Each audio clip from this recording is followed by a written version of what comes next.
Fala galera, tudo bem com vocês? Eu sou o professor Juliano, professor de História, e nessa aula nossa, galera, a gente vai ver algumas características de dentro do Segundo Reinado, né? Veremos aqui principalmente a questão indígena, como que os indígenas eles eram tratados nesse período aqui, como eles foram tratados durante o período do Segundo Reinado, e realizaremos algumas atividades referentes a esse período do Segundo Reinado, então. Certo?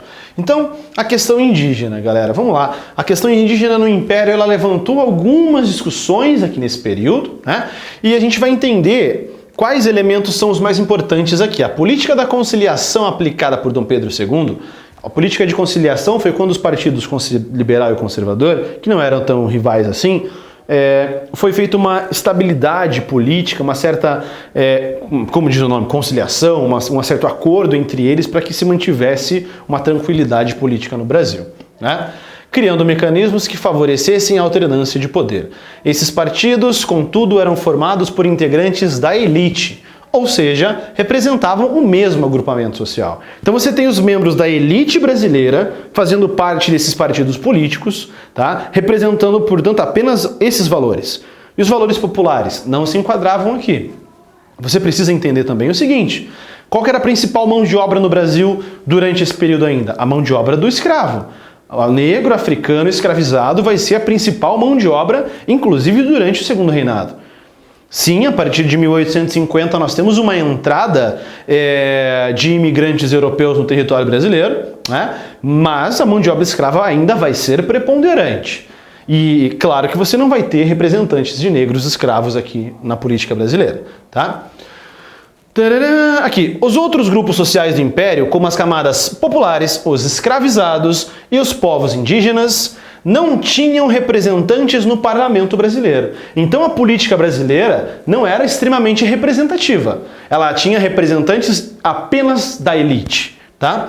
Contudo, mesmo sem representantes diretos, olha que interessante isso aqui, galera. Algumas pautas voltadas aos interesses desses grupos foram discutidas pelos parlamentares e resultaram em leis efetivas, como a abolição da escravatura, só que a gente não pode esquecer, claro, das lutas que os próprios negros africanos vão empreender em busca da sua liberdade, tá?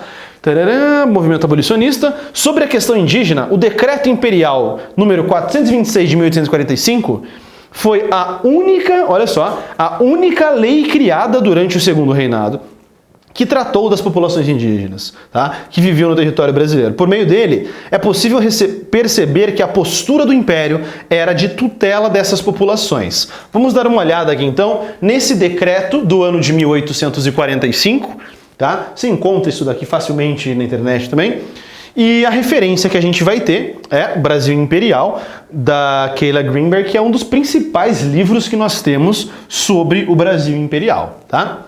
A nova legislação criou uma estrutura de aldeamentos indígenas distribuídos por todo o território. Então você vai ter aldeamentos indígenas distribuídos dentro do território brasileiro sob a gestão de um diretor-geral de índios, como se fosse uma FUNAI dessa época, tá? Guardadas as devidas proporções, é claro, né? Nomeado pelo imperador de cada província. Cada aldeamento seria dirigido por um diretor de aldeia indicado pelo diretor-geral, além de um pequeno corpo de funcionários, né? Cabia aos missionários a tarefa relativa à catequese e à educação dos indígenas. Vejam que aquele vínculo existente desde o período colonial dos padres da Igreja Católica de catequizar o indígena vai se manter existindo. Não tem uma permanência, né, como é que a gente pode dizer, uma permissão, era essa a palavra que eu queria, do indígena ficar, um incentivo também do indígena manter a sua cultura, né? Você vai ter uma tentativa, inclusive, de catequização desse indígena, de domesticação para o catolicismo e para os valores da época ali, tá?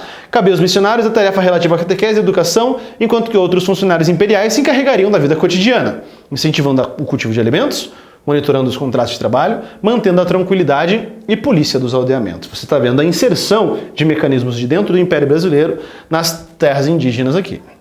Tá? Vai continuar falando basicamente sobre isso, ok? Então você precisa saber que os indígenas, os agrupamentos indígenas durante o período do Império serão ali tutelados pelo governo central.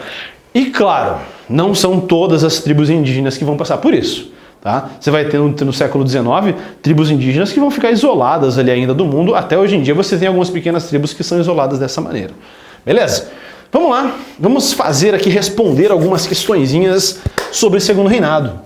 Observe atentamente a charge a seguir intitulada O Rei se Diverte, publicada na revista O Mequetrefe em 1878. Em seguida responda as questões. Uma dica: sempre que você estiver fazendo uma questão e ela tiver um texto, ou uma imagem, ou uma charge, não seja preguiçoso, leia sempre o que está na legenda. Pode ser que isso te ajude. Já cansei de ver provas em que você tem na legenda a resposta da questão. Não quer dizer que em alguma dessas duas tenha a resposta, mas em outro momento que você estiver fazendo uma prova, isso pode te ajudar. Beleza? Então vamos ler, né? Na charge de Dom Pedro II, esse cara que está no poder, como é que você sabe que ele que aqui é a coroa, né? É representado como um carrossel com dois cavalos. À esquerda, um conservador, à direita, uma liberal. Peraí, então à esquerda, um conservador, à direita, uma liberal. Ele é girado pela diplomacia, representada por uma senhora. O que essa charge está querendo dizer? Que o Dom Pedro II está segurando ali, né? E esse carrossel, o que ele faz? Ele gira. Quem girava esse carrossel? A diplomacia. Isso faz com que aconteça o quê? Enquanto tem momento que esse cara está desse lado, né? A mulher está ali, quando girar, a diplomacia girar um pouco, 180 graus, você vai ter a alternância disso. Isso representa, portanto, a alternância de liberais e conservadores no poder. Você tem um momento liberal no poder, depois isso altera e vai continuando. Quem faz esse processo? A diplomacia do próprio governo brasileiro, para tentar manter uma estabilidade política no Brasil. Letra A. Por que a charge representa a política brasileira da época como um carrossel? Por que ela representa dessa maneira? Devido, né, à alternância de poder estabelecida pelo poder do imperador entre os partidos liberal e conservador. Certo? Então, por causa dessa alternância de poder, desse um momento tá um, momento tá outro, e vai girando, né, depois muda de novo, você vai ter ela sendo representada dessa forma. Ok? Beleza? Letra B. Qual era o papel da diplomacia na política do segundo reinado? O papel da diplomacia era garantir, assegurar a alternância de poder entre esses grupos políticos do período. Olha lá, a diplomacia é quem faz isso acontecer. Se você não tem a diplomacia, o que poderia acontecer? O conflito direto entre eles, né? Existe uma frase clássica que diz que as guerras só acontecem quando a diplomacia falha. Beleza? Então é isso que você deveria colocar na letra B. Como Pedro de Alcântara assumiu o governo no Império em 1840? Como que o Dom Pedro II assumiu o poder? Pode colocar aí, por meio do golpe da maioridade. A questão está sendo direta e objetiva, seja direto e objetivo na resposta. Como Pedro de Alcântara assumiu o governo no Império em 1840? Por meio do golpe da maioridade de 1840. Não está pedindo para você esclarecer mais nada além disso. 2. A antecipação da maioridade de Pedro de Alcântara, que permitiu a sua posse no Império, o enunciado da 2 responde a 1, né? Com 14 anos, foi chamada de golpe da maioridade pelos integrantes do Partido Conservador. Qual razão levou os conservadores a considerarem essa ação como um golpe? Por que isso foi um golpe? Primeiro, eles reduziram a maioridade. Já havia sido reduzida anteriormente pelo Diogo Feijó de 21 para 18 anos, né? Quando o Dom Pedro I abdicou do trono, o Dom Pedro II tinha, né, o Pedro de Alcântara, apenas 5 anos de idade, não podia assumir. Então, eles vão articular um golpe, né, ele só poderia assumir quando fosse maior de idade, e o Brasil estava passando por esse período de regências, quase se fragmentando em pequenos territórios, blá blá blá, né? E por que a gente pode chamar que isso aqui então foi um golpe? Primeiro, porque eles fizeram uma alteração na lei, tá? Eles alteram a lei de 18 para 15 anos a maioridade. E aí o Dom Pedro II se tornou, o Pedro de Alcântara se tornou Dom Pedro II, né, o nosso imperador. Logo depois que ele assumiu, o que eles fazem? Eles voltam à lei. Não, voltamos à lei então para 18 anos. Certo? Primeiro ponto que a gente pode considerar como um golpe.